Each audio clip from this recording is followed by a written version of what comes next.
nyo dito sa, I don't know kung nakita niyo, nag-post ito si Daryl Yap. Okay, si Direk Daryl Yap. Direk, kumusta ka na? Ano mga eksena mo sa banga? Okay? Si Daryl Yap ay never ko to na-meet sa buong buhay ko. Pero sinubaybayan ko ang kanya mga hanash. Okay? In fairness, si Daryl ay very Sara talaga siya. Bakit natin pinag-uusapan to? I-analyze natin ang mga kaganapan. Okay? Ano ang kanyang posting? Tignan natin kung ano ibig niyang sabihin. Kung hinahanash lang ba niya tayo or mayroon siyang eksena. Ganda ni Inday dito Aba, si Daryl, kinis-kinisan ng hitad. Okay? So, nag-post kasi siya, nakasama na si Inday Sara. Alright, tignan natin. Ito si Daryl. Okay? Yan si Palangga. Ayan siya. Diba? Ang ganda. So, anyway, kasama na si Inday, that was when? 19 hours ago. Okay? Pagbabasahin natin, tatansyahin natin yung mga pinagsasabi nitong Palangga natin. Okay? So, alam nyo naman na si Daryl Yap ay, talagang Sara talaga siya. An Aimee din siya. Alright? At talagang yan ang kanyang pinapanigan. Okay. Sana lumayo na si Inday kay Aimee. Tingnan natin.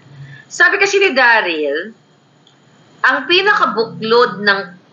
pinagbuklod ng pawis, luha at dugo dahil sa paninindigan, karanasan, paniniwala at ipaglalaban ay di hamak na mas makapangyarihan kaysa sa mahinang dahilan na galing kayo sa iisang angkan, kahit pa sa isang sinapupunan. Di ba mayroong kasabihan na blood is thicker than water? Kaya nakikita ninyo na sinasabi ninyo na hindi magsasalita si Aimee Marcos, si Senator Aimee laban sa kanyang kapatid. Okay?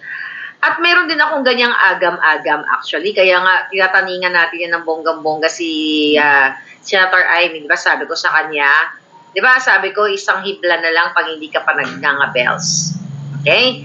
Ang sabi ni Daryl, the blood of the covenant is thicker than the water of the womb. Okay? Intindihin natin, i-analyze natin itong pinagsasabi ng hitad. So, actually, in-explain niya na nandiyan na yun, na very self-explanatory. Bago ko explain ng bonggang-bongga ito, syempre tinatignan ko yung mga galawan ni Senator Aimee Marcos na ano ba yan? Di ba mga ganon-ganon? Di ba? Kaya nga, pinupush natin siya, not only ako, ikaw, kayo, na magsalita dahil ang kapatid mo bangag. Okay? At ayon sa behind the scene eklabush na ng mga nakakarating sa akin, na talagang, okay, balikan natin sa umpisa. Okay, balikan natin. Na talagang may kasalanan si Senator Aimee Marcos sa bayan. Dahil kung meron mang nakakaalam na kung sino ang may napulboronic ang kanyang kapatid, walang iba kundi siya. But water is purer, sabi ni Tina Pai, whiter than blood. Tignan natin yan, Palangga. Di ba nasabi ko sa inyo na wala akong contact sa mga to. Di ba sabi ko sa inyo, I stopped texting Aimee Marcos nung August of 2022. Di ba? Nung tinitira ko na yung kanyang kapatid. Kasi I'm not the kind of person na tinitira ko yung kapatid mo tapos parang feeling close ako sa'yo. I'm not like that. I don't care kung sino ka or whatever. Ang sa akin yung paninindigan. 'Di ba? Balikan natin sinumbong ko pala hindi ba nagsinumbong? Hindi man ako sumbongera, naghinaing lang ako kay Aimee Marcos. Ang sabi ko, Senator Aimee, ano ang nangyayari sa gobyerno? Bakit nagsisiraan? Bakit ganyan-ganyan? Bakit si Lisa ganito ganyan-ganyan? Ang sabi ko pa nga, Senator Aimee, sana maging maayos dahil si Pebbles Talaquera mayroong papa-churva ng bonggang-bongga. Di ba? May pasabog. Sabi kong ganon. Di ba? Ang sagot niya sa akin, and I'm still consistent, dahil tandang-tanda ko, ang sagot niya sa akin, ano yun, Maharlika? Yung pagpapabili ni Lisa ng, actually, hindi yung polvoron na favorite ni Bangag nilang dalawa. Ang sabi ni Aimee, ano yun, Maharlika? Na pinapabili nilam, yun pag sabi niya, nilam ng shab-shab. You know what I mean, di ba? Yung shab-shab, yung mas mura doon sa Pulburon. Na favorite ni Kuting. Pinabibili ni Lisa si Pebbles ng shab-shab. So nawindang ako kasi wala naman akong binanggit at wala nga akong idea ng mga ganun-ganun. Kaya mega text ako kay Mother Pebbles sa Lakera. Ilang beses namin pinag-usapan niya. And I will be consistent. Kaya sabi ko, hoy Mother, sabi ko na gano'n, sabi ko ito yung sagot ni Senator Amy sa akin, na inutusan ka daw ba ni Lisa na bumili ng shab-shab. Sabi naman ni Pebbles ako na hindi na. So napag-usapan na namin yun sa video. Pero tinitignan ko, kaya nga 'di ba, sabi ko hanggat hindi pa lumabas yung isang hibla, sabi ko na hibla na yon para kay Senator Amy, I still have respect for her. Hindi ko naman siya minura, 'di ba? Nakatulad ng ginagawa ko sa kapatid niyang bangag. Ayun talaga, Jotang Genius, hindi mo talaga malamon lahat. Ang ina lahat, damay-damay kay lahat. Pero sabi ko ng ganon, dito sa statement ni Daryl Yap, ino-okray lang ba tayo ni Amy? Tignan natin. Pero, mga kapalangga, okay, talagang nakakagalit. Okay? Kasi, tignan mo ito yung tinitignan, ito yung inobserbahan ko yung mga galawan ni Inday at saka ni Amy. Nung nagsalita naman ako for 2 years, di ba? Wala naman masyado. Well, kayo nandyan dumamay sa akin. I think everything is timing, no? Kasi kung inilabas yung video nung inilabas yung video na nagpupulburon si Marcos Jr. in 2022, baka walang masyadong impact. Pero right now, accumulated yung mga pangyayari, di ba? Kasi ilalabas na natin yung authentication very, very soon. Ang sa akin lang, di ba, binudol naman talaga tayo ni Senator Amy Marcos. Walang kaduda-duda yun. Binudol niya si Inday, binudol niya ang taong bayan na ang sabi, yung kapatid niya ay pulboronic. Budol yun. Kaya nga sabi ko sa kanya, hindi mo yung sarili mo kasi binudol mo kami. Kasi nga, ang pagkakaalam ko dyan, ayon sa nahagap kong mga impormasyon, na si Amy Marcos ang magiging advisor ni Bangag. Siyempre, di ba, siya ang maging advisor para daw sa progresibong bukas. Pero wag natin alisin na si Lisa Tanas ay tinraidor din si Amy Marcos. Di ba? Very consistent na hindi sila, nung nakaraan, nagkasama sila, nagpa-plastikan sila. So ngayon, binudol tayo ni Senator Amy Marcos dahil yung kapatid niya, alam niya na addictus benedictus. Tapos ngayon, dahil ang alam niya na parang sila ni Inday yung, magtutulungan para sa ikakabangon ng bayan, pero mas budolera, mas sindikato yung kanyang sister-in-law, which is talagang nakipagsabwatan talaga sa mga pulboronic smuggler. Kaya nga, di ba, yung hindi pa nakakabili ng book, nandito sa book ni Attorney Vic Rodriguez ang mga ebidensya na no executive secretary pa si Attorney Vic, ayaw niyang i-appoint yung mga sindikato. Ayaw niya i-appoint yung mga mafia. Nandito po, kaya dyan yung bumili kayo ng bonggang-bongga, mag-email kayo. Kaya nga, nabudol din si Attorney Vic, nabudol din si Amy Marcos, pero binudol niya tayo. At nandito nga, si Lisa ang pinaka-big time budol. Kasi nag-appoint ng mga sindikato, smuggler, at alam niyo na yun, lahat. So now what? Ano itong sinasabi ni Daryl Yap? What is your thought about this? Sabi niya, may pananagutan si Amy sa bayan. Talaga may pananagutan siya. Hindi siya pwedeng manayip. I think ito ay hudyat. Ang tinatantsyatan, ito lang ang analysis ko dito sa post ni Daryl. Siyempre si Daryl, meron din naman credibility na iniingatan yan. Hindi naman din siya siguro magpo-post na naginip lang siya o gumagawa siya ng kwento. But we're analyzing kung ayun ang pinagsasabi niya, the blood of the covenant is thicker than the water of the womb. Sabi niya, may explanation siya, na ibig sabihin, kahit na may kasabihan na blood is thicker than water, ang relasyon ng magkakapatid o magkakadugo ay pinakamalapot sa lahat ng relasyon. Relasyon sa pag-ibig, sa kaibigan, ganyan-ganyan. Yun ang phrase. Pero tandaan ninyo, mayroong mga minsan na-interview nyo kayo, may mga in-interview na artista, tapos kayo may mga nagsasalita, mabuti pa yung iba, mabuti pa yung kaibigan ko, inaalalayan ako, tinutulungan ako, ginagabayan ako, inaalagaan ako. Pero yung sarili kong dugo, di ba? Wala man lang maitulong sa akin nung ako ay nagkasakit na, nung ako ay nahirapan. Na, di ba may mga ganun tayong kasabihan na kayo mga OFW, madalas ito yung mga dialogue natin na kumakain ka ng noodles, nagtitipid ka, na ganyan-ganyan para mabigyan mo ng magandang buhay ang inyong mga kapatid o mga pamilya sa Pilipinas, di ba? Tapos nung umuwi ka na sa Pilipinas, dahil wala ka ng pera, binudol ka na rin ng kapatid mo. So meron ka ngayong kaibigan na kahit hindi mo siya kadugo, tinulungan ka niya. Kumbaga, yun parang yun yung ibig sabihin nito ng post na ito na yung mas matimbang yung pagkakaibigan ng magkakasama kayo by through thick and thin. Okay? Doon sa kahirapan, sa kaguluhan, or sa sufferings, together with your friendship, mas matibay. Yun ang paliwanag niya dito. I think, nangyayari yan. Nag-aangyayari ba yan? So ngayon, eto na lang.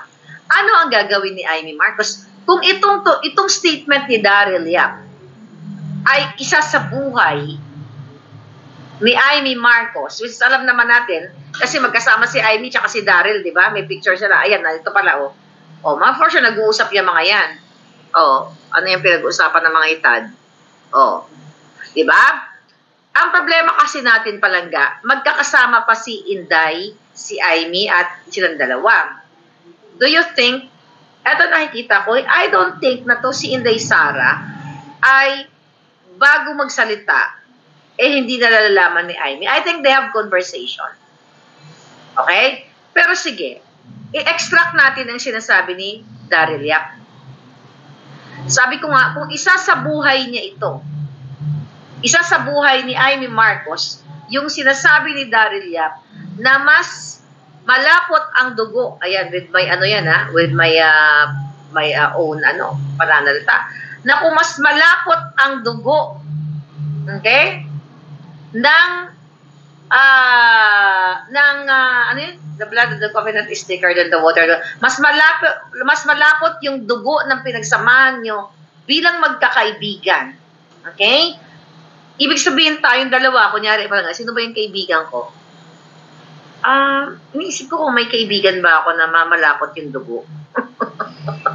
Na mas malapot yung... Ina-analyze sa life ko, kung meron ba akong kaibigan na mas malapot ang dugo ng aming pagkakaibigan kumpara sa aking kapatid. So far, wala naman kasi nag-traitor na kapatid ko Kaya hindi ko masabi, di ba? Wala. So wala naman kasi akong kapatid na nag-traitor sa akin. Okay? Wala akong kapatid na katulad ni Bangag na nagperwisyon ng bayan. Kung perwisyon man nila, yung mga sarili nila, at least hindi kasama yung bayan. Pero hindi ko masasabi na may kaibigan ako na mas pinagkakatiwalaan ko over sa kapatid ko in terms of mga ganyan-ganyan. Kasi wala namang ganun traidoran. Pero sige, ang nangyari kasi kay Bangag Jr., tinraidor niya hindi lang yung kapatid niya, kundi yung bayan. Kasi di ba, for sure nangako siya, nag-usap-usap yan sila na Bangag, Kuting, ito, ang gagawin natin, Kaso lang, tandaan ninyo, si Marcos Jr. nabubuhay lang siya sa pulburon. Ibig sabihin, di ba, nagnanakaw sila. Pero ang nangangamay ng pagnanakaw, itong si Satanas. Si Bangag kasi, pinapasinggot lang siya ng asawa niya. Diba? Kasama siyempre sa pagnanakaw, sa pagtatraidor. At yung mga gumagalaw, yung paggugurgur, yung mga decision making na yan, nagugurgurin ang mga Duterte, gugurgurin tayo. Actually, hindi yan nanggagaling kay Bangag lahat. Hindi siya ang author niyan. Ang nangyayari lahat yan, dahil siya ay Bangag, dahil yun na nabubuhay na siya sa pulburon, yung kanyang asawang Jejimon. Di ba nakalagay nga dito sa librong ito ni Attorney Vic Rodriguez? Okay? Ang sabi pa nga dito na, ayan mo, wag parang, kung tama yung pagka-explica ko, no? Na parang, sabi niya, hayaan mo na, wag mo na pansinin yan si Lisa. Basta, magtrabaho tayo, gumawa tayo ng para sa tao. Nakalagay dito sa book.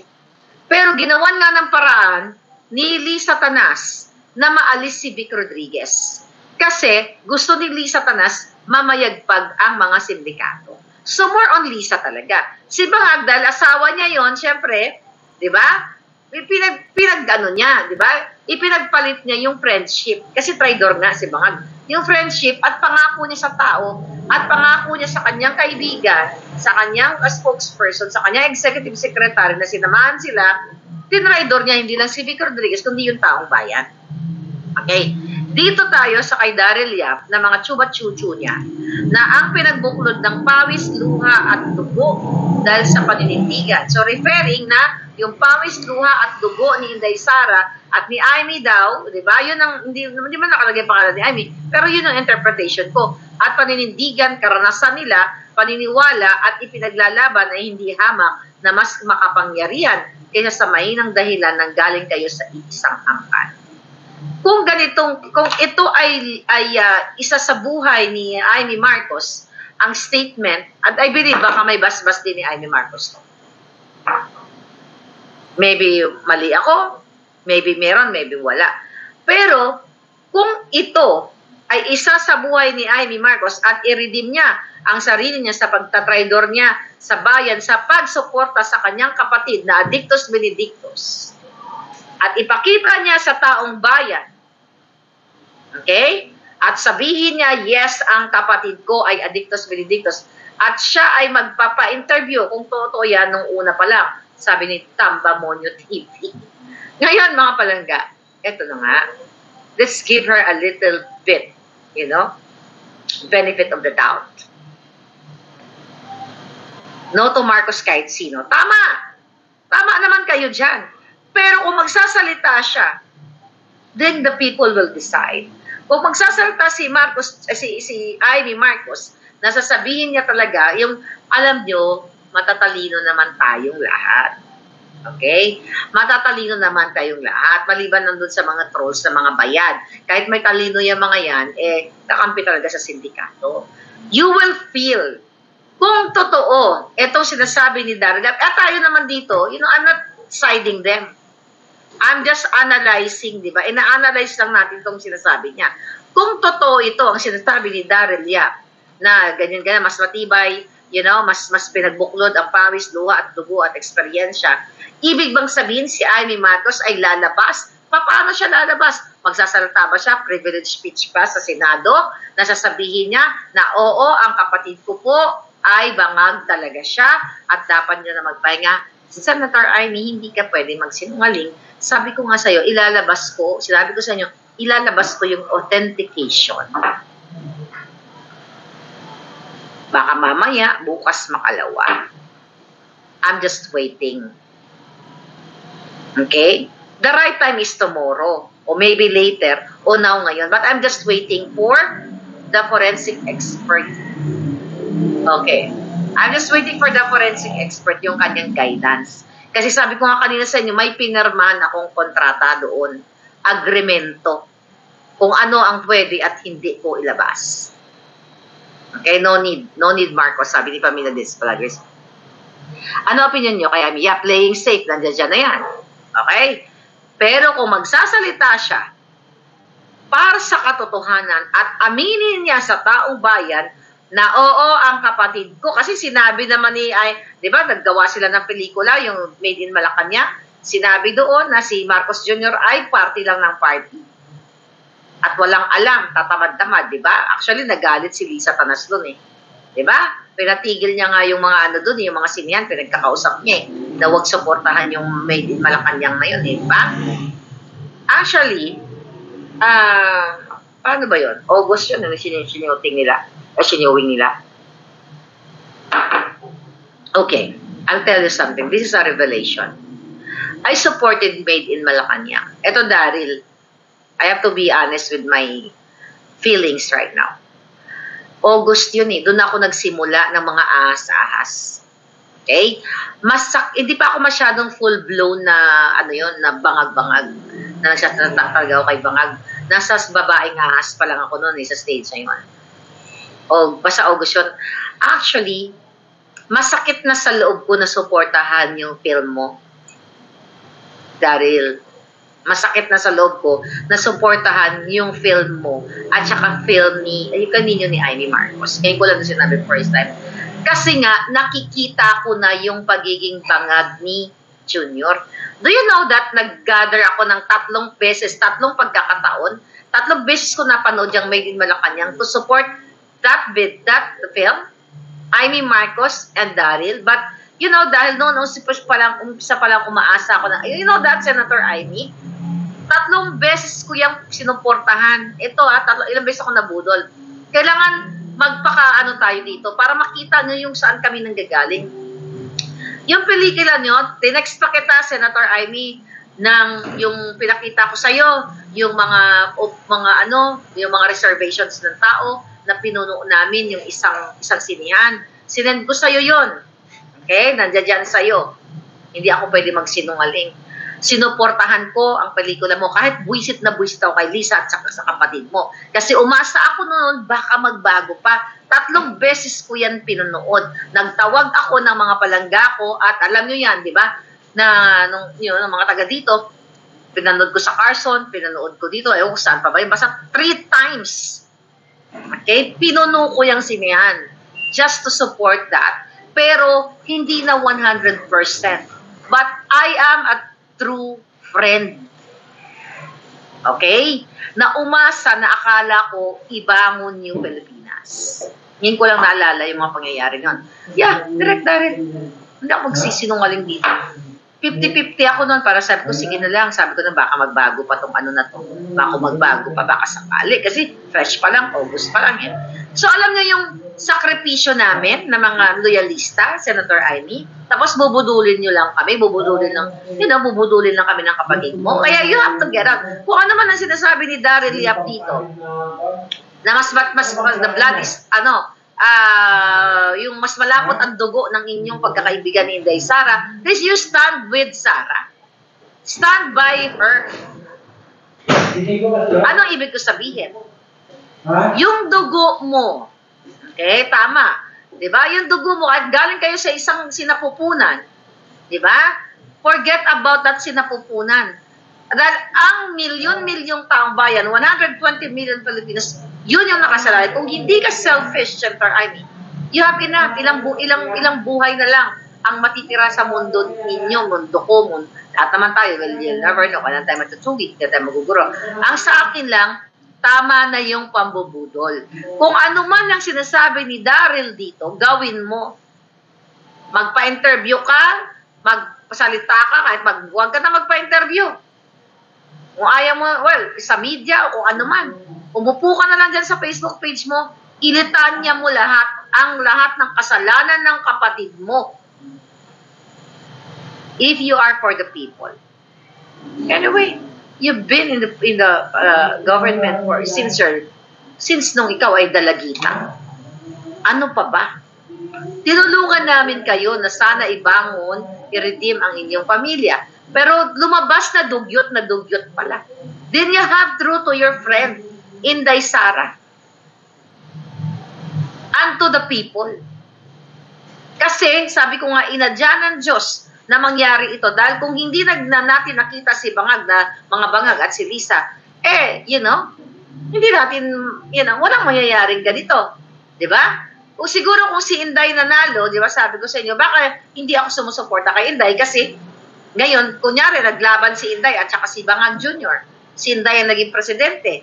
Dahil hindi ko pa nakikita yung mga pulburonik, hindi pa natin nakikita yung pag-kidnap ni Lisa, smuggling nila. Itong in span of 2 years ng kanilang paggagancho, baka ngayon ang binabatikos ko si Inday, kung siya ang presidente, right? Kasi hindi natin nakita si Bangag Jr., hindi natin siya napagbigyan na magpresidente siya, hindi natin nakita yung pagiging bangag niya. Kaya sabi ko, this God's intervention. Kaya lahat ng bagay ay may kadahilanan. Sabi nga, everything is timing. Yung pagsalita ko ng August of 2022, now inabot na tayo ng 2024. Kung ako lang talaga may kapangyarihan, nung Agosto pa lang, pag-upo pa ng 3 months, pinagtatang ko, may kulam lang ako, nagurgur ko na silang lahat. Hindi naman ganon, di ba? So kaya nga, di ba, sinuportahan ko ang pelikula ni Daryl at ni Amy, kasi kahit na 50-50 ako, dahil nabubwisit na ako kay Bangag Jr., di ba? Dahil Marcos yun eh, di ba? Marcos ang nag-produce ng pelikulang yan. So, doon ako sa hope na sana mali lang ako. Or sana, umpisa pa lang to na baka pwede pang magbago. Senator, hindi ako magsisinungaling dito. Alam mo yan. Wala akong mapapala kung magsisinungaling ako. Hindi ko kaiyayaman ang pagsisinungaling. Kasi kung gusto ko lang yumaman, okay, sa pagsisinungaling, hindi na ako nagsalita. Nagkiskipay na ako kay Lisa. Inutok ko na lang sana yung butod mudlo na yan. Nasabi ko, Lisa, kamukha ka ni Kardashian, ang payat-payat mo. Oh, madam, baka naman pwede ako naman magka-project dyan, madam. May 40%, 30% ako. Madam, total, sinuporta naman kita. O, di ba, bitbitin ko yung bag mo, ako ng bag lady mo. Napakadali. Kung gusto ko lang mangwarta, yung mga lumalapit sa akin doon, na nagpa-push kay Lisa, pwede ko nang dorobohin yon. Di ba, sabi ko sa inyo, may gustong magbayad sa akin. May nag-offer pa nga na business class na airfare from LA to the Philippines during the inauguration kasi gusto niyang makiride sa akin. Gusto niyang i-push siya kay Lisa. Kung ako ay mukhang kwarta, di sana kinuha ko, nagpabayad na ako sa kanya ng business class na yan, tapos nakasave ako, o sana naghingi ako ng accommodation and everything, pero hindi ko ginawa yan.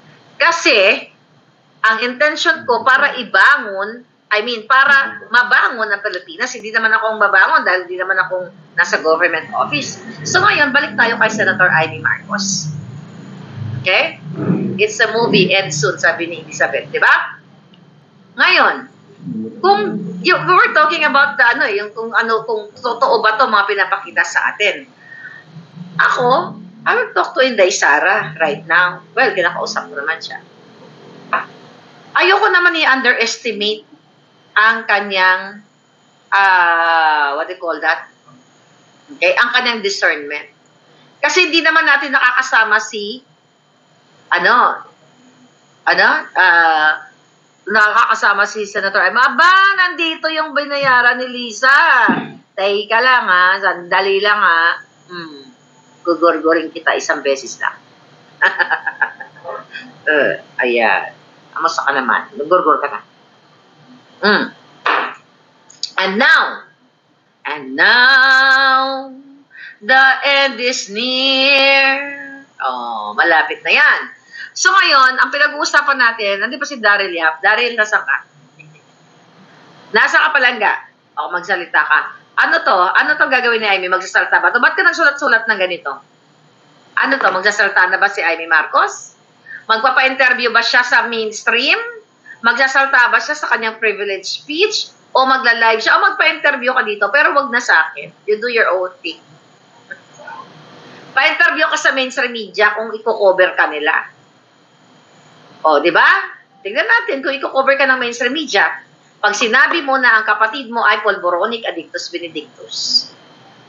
Message mo ako, Daryl. Kapag nagpa-interview si Amy Marcos sa mainstream media, demanding ako, no? Hindi, ako na magme-message sa'yo. Send ko sa'yo. Well, hindi ko na pala kailangan i-send. Ako na isi-send, ipopost natin yung forensic analysis. Tignan natin kung pipikapin ng media.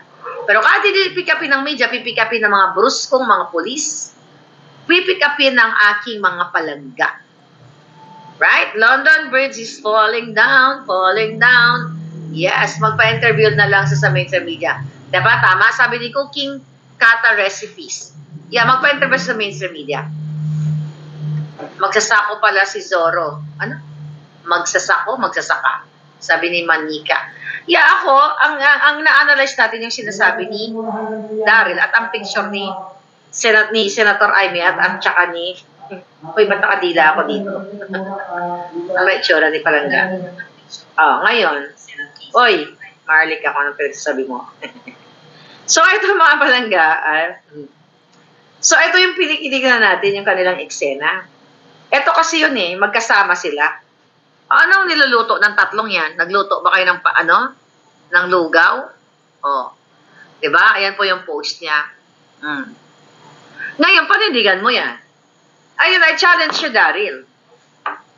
Push mo yung kaibigan mo. Kung ikaw ay talagang Inday Sara alam ko naman na Inday Sara ka. Push mo si Amy Marcos. Itodo niya na para sa taong bayan. Huwag siyang maging selfish. Tama na, nabigyan na kayo ng magandang buhay, di ba? Dalaga pa lang siya, nandiyan na sila sa Malacanang. Ano pa buhay ang gusto ni Senator Amy? Ilang taon na lang ang natitira sa atin lahat. Well, ilang taon, bata pa si Daryl. Bata pa naman ako, pwede ba ako 50 years from now, di ba? Oh, you'll never know. Mali mo, maging 500 pala edad natin, di ba? Pagbago. Pag ganun pa man, sa seryosong usapan, Daryl, i-push mo si Senator Amy. Kasi, I'm telling you, you know this. Yung hibla na yun, yan ang pinangawakan kong hibla na yun. Kasi pag naglulukuhan pa tayo dito, di ba? Masyado kong hino-hold yung aking, hibla na yun. Ano, kasi sabi ko nga sa inyo, si Inday Sara, wala pang sinasabi tungkol kay Amy Marcos. Sila yung magkaibigan, sila yung nag-usap niyan eh. Si Amy ang nag-usap kay Inday, yung marriage made in hell pala yan. So, tumayo ka, panindigan mo, Senator Amy Marcos, yung yung mas malapot ang dugo ng pagkakaibigan ninyo. Mas malapot, mas matibay ang inyong pagkakaibigan ni Inday through luha, tighati, eksperyensya, saya, and whatever. Kesa sa kapatid mong bangag, kasi alam ko na hindi naman talaga kayo close ni bangag. Kasi nagbabangag, di ba? Ang close niya yung isa mong kapatid. O, baka nag-chuchur ba din yun? Walang report eh. Hindi natin yung asawa or what. Tanong natin kay Kati Binag. Kati, si nagbabangag din? Di ba? May interview pa tayo ng mga susunod dyan. Question. Mag-comment kayo dyan para mabasa nila. Naniniwala ba kayo? Ano daw? Ano daw? Hindi dahil sa amin hindi siya mananalo. Sino nagsabi? Boss si Amy Marcos. May nagsabi bang gano'n? Ano? Ang buhay mo, Maharlika. Ano ibig mo sabihin, Palangga? Troll ka ba? Hindi naman. Ang buhay mo, Maharlika, nakasalalay lang sa pagsasalita ni Amy. Ano yun? Nonsense naman ni Palangga. What the heck is that? Okay, pakiklaro mo yung comment mo. Sige, magpatol ako ng comment ngayon. Minsan masarap pumatol ng comment eh. Ano daw? Troll nga ito. At dahil troll ka, gugurgurin kita. Walang puwang ang troll ni Lisa dito, okay? Sabi ni Sheridan, no to Amy, binubudol, okay, ikaw akala mo, paano ka binudol? Di lumayas ka dito. Binubudol pala kita, di lumayas ka, matulog ka, pakana ka ni Lisa. Si Baki na yan, sabi ni Channel 167. Walang accountability si Senator Amy. Hindi siya kinakampihan. Inubolcha ko nga yan eh.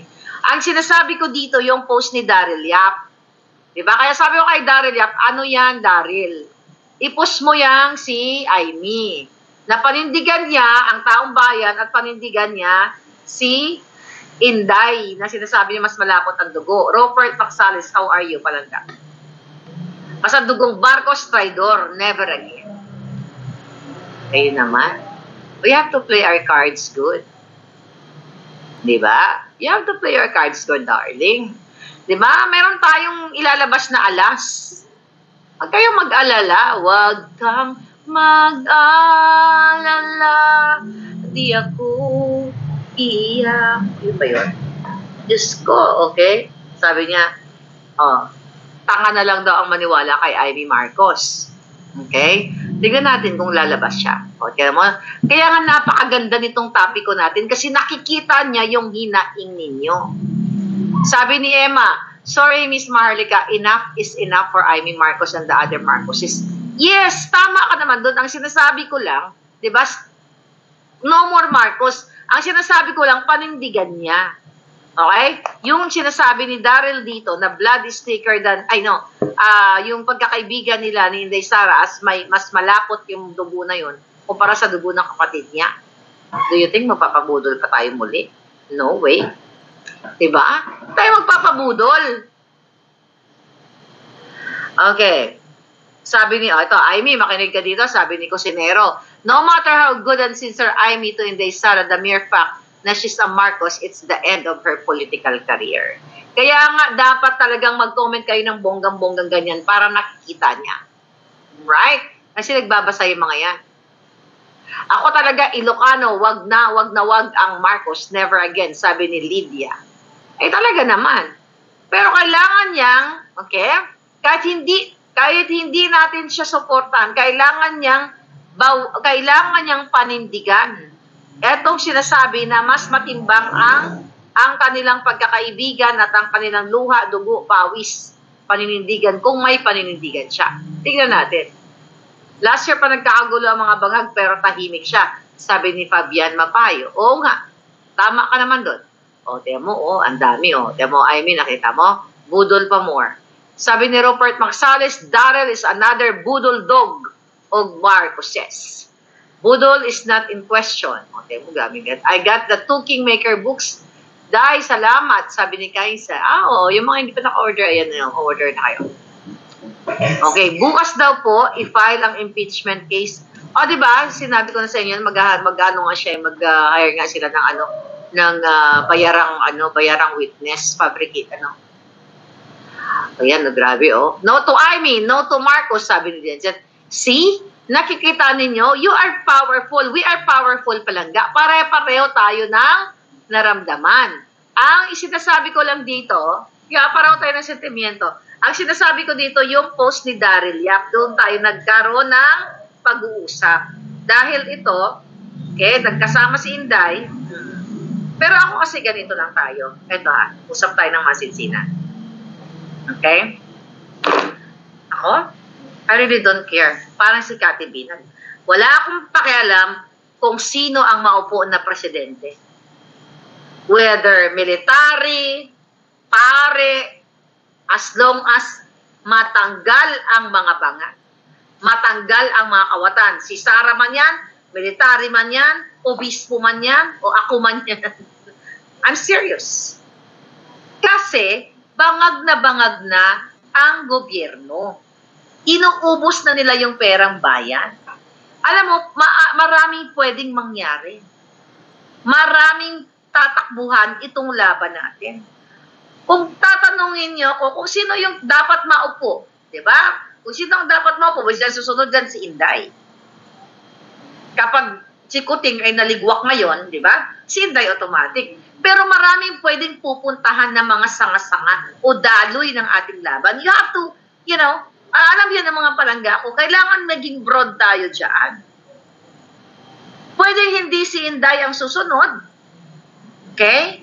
Pwedeng si pastor, kung sino man, pwedeng ikaw, mga palangga, you know what I mean? Pero ang punto de vista natin dito, natanggalin ang mga Marcos, Araneta, Romualdez, Bangag. Yung sa issue ni Aimee, okay, of course hindi ako maayon sa kanya, yung sa issue niya, eto yung post ni Daryl na yan ay matimbang ang dugo niya, dugo ng kanilang pagkakaibigan. Patunayan niya. Nang walang vested interest. Yun yung sinasabi ko. Hindi ako umaayon sa kanya. No, Marcos, putang ina is enough.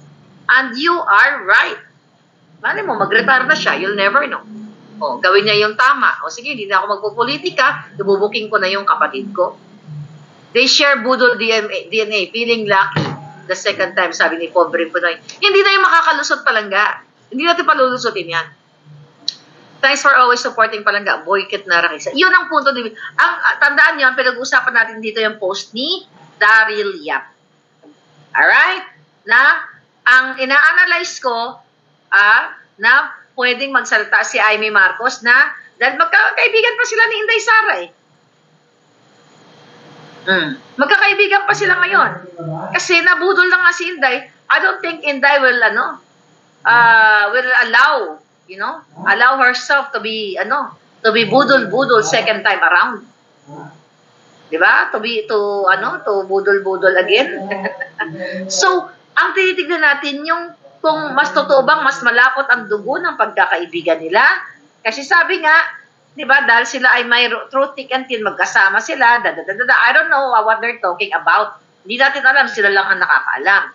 Ang sa atin lang, mga kababayan, ang goal ng bayan, matapos na ang mga bangag, matapos na ang smuggling, kidnapping, at ang pagnakaw sa kaba ng bayan dahil wala na kayong pera. Trillion budget sa flood control, ayun ko, nasaan na napunta, pinagati-atian na nila. Ang program funds, alam nyo na yan, kickback here, kickback there, pogo here, pogo there, you know, name it, loan better, every other day, every day. You know that already, kaya lahat yan, alam yan ng mga religious, alam ng taong bayan, kahit sila ay tahimik ngayon, alam yan ng INC, ng Katoliko, ng KOJC, ng Saksi, ng Muslim, alam nila lahat na dyan pa lang sa PCSO, budol-budol na. At sama-sama silang nagiging milyonaryo mga jutang Ginimes. At dyan sa Bureau of Customs, sama-sama silang magnanakaw. Kaya nga sa Senado, sa Kongreso, lahat magnanakaw. Kaya nga sabi ko, I don't care kung sino ang maupo. Basta arestohin lahat, hagupitin ang lahat ng kawatan sa bayan dahil kayo ang nagdurusa. I'm not siding the Marcoses o Amy Marcos. Ang sabi ko dito, patunayan niya. Patunayan ni Daryl, ay wala naman patunayan si Daryl, nag-post lang naman siya. Nag-analyze lang tayo. Nag-analyze lang tayo. Hindi naman natin alam. I'm just saying, sabi ko nga, binabasa lang natin kung ano yung ibig niya sabihin. So kung magsasalita si Amy at magpapa-interview siya, makikinig tayo kung ano yung sasabihin niya. Pero, kung kailan siya magsasalita, di ba? Tignan natin. At wala rin actually wala akong pakialam kung masalita siya o hindi. Kasi ilalabas ko na yung authentication ng Polvoron video na forensic expert dito sa Amerika na willing to testify sa korte. Yun ang powerful. Kaya kahit ano pang sasabihin niya, ganito, ganon. Pero okay na lang din kung galing mismo sa bunganga niya na ang kapatid niya ay addictus benedictus. Actually, kahit hindi siya magsalita, by yung authentication na isasampal natin, papalunok natin sa kanila, eto yung pinaka-powerful. At kayo, Vera Files. Vera Files, bibigyan kita ng kopya kung gusto mo mag-message ka sa akin. Kahit ikaw, Rappler, bibigyan kita ng kopya. Well, hindi kayo kailangang mag-message sa akin kasi ipopost ko. Hindi nyo kailangang mag-message sa akin dahil boom, boom, boom, talagang ganun ang gagawin ko. Sabi ko nga kanina, di ba? Anong tingin? Ang gagawin natin kay Amy? What is your comment? Sige, mag-comment ako yun para mabasa niya. Just 2 steps to take this free prize home. First, open Lazada and find the free prize channel.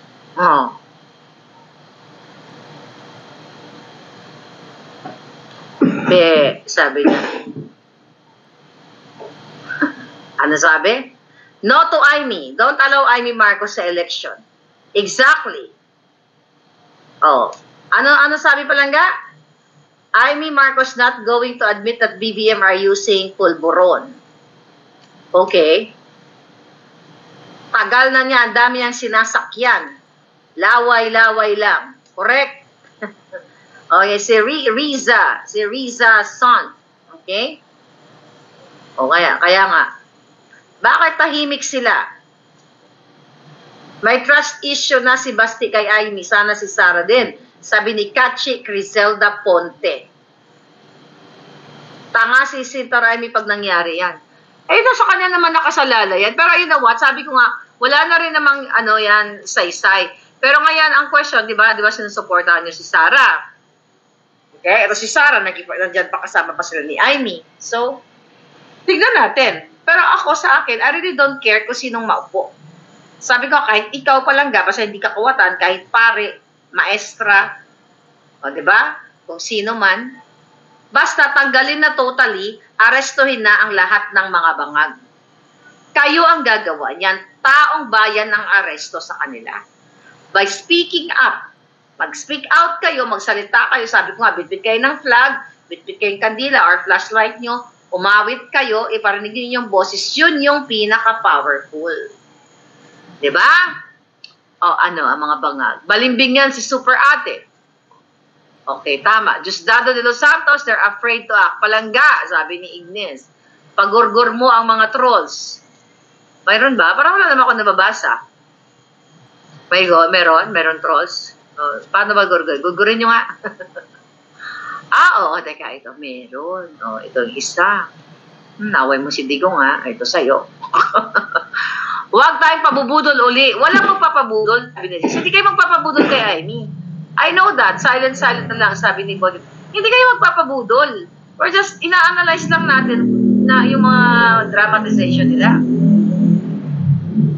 Ano to? Ano pwede sabihin ito? Ito. Si Palangga. Inday is only 45 years old. Just 30 years ahead of her. Kung nakabalik nga magnanakaw na Marcos, sila pa. Sabi ni Palangga. Sabi ni Jella, veteranang politician din si Amy, huwag magtiwala. Ano sa tiwala dyan, Palangga? Ano tayo magtitiwala sa mga mambubudol, right? Okay. Mabe. Ang dami daw addict na trolls. Meron ba? Bakit mo nakikita yung mga addict na trolls? Kasi gusto ko silang gurgurin. May polboronic buffet. Wala, hindi ko nakikita. Siguro yan sila, nagmo-comment, tapos binubura nila. Kasi takot sila magurgur. Ito isa yung naaway si Pangulong Duterte. Ikaw, akala mo. Gurgur ka sa akin. Ayan, gurgur na. Alright? Yung mga trolls, yung mga ginagawa nila, comment sila, tapos buburahin nila ng bonggang-bongga. Tapos sabi ng isa, puro na lang paninira, magtulungan tayo. Ay, tanga ka. Bumalik ka dun sa sinapupunan ng ina mo. Diba? Sira-siraan. Gusto nyo ba nararamdaman ng kahirapan ng buhay nyo? Sa Pilipinas? Ano sinisira-sira? Okay. Bakit nawala yung mga trolls? Nagtago ang mga Jotang Ginemes. Nagburayan sila mga Palangga. Wala na ako nakikita. Ay. Wala eh. Nagbubura yung mga yawa na yan. Kaya ganun. Wala na. Okay? Hayaan mo na. Hayaan nyo na sila. Mamaya, machuchugi din yan. Ano? Hi, Jenny Lynn. Thank you so much. Trolls budget left the group. Hayaan mo na mga hitad. Hayaan mo na. Nagkandamatay na yata mga Jotang Ginemes. Hindi ko na makita. Alright? Malabo na yung si Ivy. Dami nagagalit, oh. Tama lang naman na magalit kayo ng bonggang-bongga. Hindi totoo yung sinasabi mo kay Daryl Yap. Kasama niya, kapowet lang niya. Ano ibig mo sabihin, Palangga? Hindi totoo yung sinabi mo kay Direk Daryl. Kapowet lang niya kasama. Ano ibig mo sabihin? Art ducks. Sige, gayahin ko nga to si Joey na nang buboljak ng nang buboljak ng viewers. Sige, ano ibig mo sabihin? Gusto kitang maunawaan. Okay, ma'am. The covenant with the people comes first, sabi ni Del Scorpion. Yes! Grabe, boom, boom, boom. Okay? Cathy Binag, mabuhay ka. Hindi ba si Cathy? Ay, Palangga. Wala. Wala yung mga trolls. Nagkanda-gurgur na yata mga hitad. Sige, magpatol tayo. Wala akong mapatol. Wala akong mabasa eh. Ayan, no? Nanawagan si Kong Marcoleta kay Kuting na magpa-hair follicle test. Ay, Congressman Marcoleta, abangan niyo po yung, ano tawag dito? Yung ating forensic test. Forensic analysis. Gagana si Toboli sa Marcos. Okay. Tingnan muna natin. Okay? Okay. Yan. Naliligo. Ay, hindi nakaligo na. Si Cathy, nakaligo na. Alright. Sige, magpatol tayo ng bongga. But anyway, mga kababayan, abangan niyo aking live selling at itong book ni Attorney Vic. Nandito ang mga iba pang ebidensya. Pero mas nakakaabang yung forensic analysis. I'll tell you something. Alam niyo ba, hindi lang isang pag-analyze ang ginawa. 1, 2, 3, I think 4 methods ang ginawa nitong aking forensic expert dito sa Jamaica. Yan ang kaabang-abang ng ang kaabang-abang mga Palangga. Marlica, please invite Kong Marcoleta tungkol sa panawagan ng hair follicle test. Na-interview ko yan dati. Di bali, pag na-post na natin yan, bahala na sila mag-react. I will post it. Kung hindi mamaya, bukas. I'm just waiting for, tingnan natin baka nag-message na si forensic, si expert. Baka may email na. Wala pa, Borlog pa, maaga pa kasi. Borlog Bangkitan. Anyway, mga palangga, yun na lang muna. At sige, sabi ko nga, magsalita man si Amy or hindi, mas powerful yung ating forensic analysis. Ang inaano ko lang, nagkasama pa sila ni Inday Sara. Ano ba ang mission ng mga yan? Kaya nga sabi ko sa'yo, whatever, kung ano man ang mission, ano man ang dramatization 101 nila, but still, your voice matter. Yung boses ninyo lahat, na kayo ay lumabas na sa kalsada at manawagan, mag-speak out at speak up day. Kasi di ba sabi ko sa inyo, September na, baka bangbangin na kayo dyan. Dahil yan ang gusto ni Bangag sa inyo. Babangbangin kayo ng bonggang-bongga. Kaya, bago pa kayo magpabang-bang-bang, you got to get out and speak up. Pero sige, dahil ipinakita ko na sa inyo, video, may testimonial na si Binag. Ngayon, ipapalabas ko na ang forensic analysis na may pirma ng eksperto dito. Tignan natin kung ano gagawin ninyo. Kung gusto niyo naman, panibagong video na naman, kasi another forensic na naman, di naglulukuhan na lang tayo. Again, bala na kayo. It's up to you. It's your life, sabi ko nga. It's your life there in the Philippines. Diba? Ulitin ko muli. Authenticated yung video, tapos i-deny ninyo ng, hindi kayo, ng mga bangag ng taga-gobyerno, ay hindi yan si Marcos Jr., Koreano yan or Chinese. Kaya ulitin ko, sinong sino ang may kapangyarihan na halugugin ang buong Korea, North and South, at saka China, na may bilyong population para maghanap ng kamukha ni Marcos Jr. Yun yung sinasabi ko sa inyo. Kaya abangan nyo ang authentication. Muli, this is your fair lady Maharlika. I'll see you again.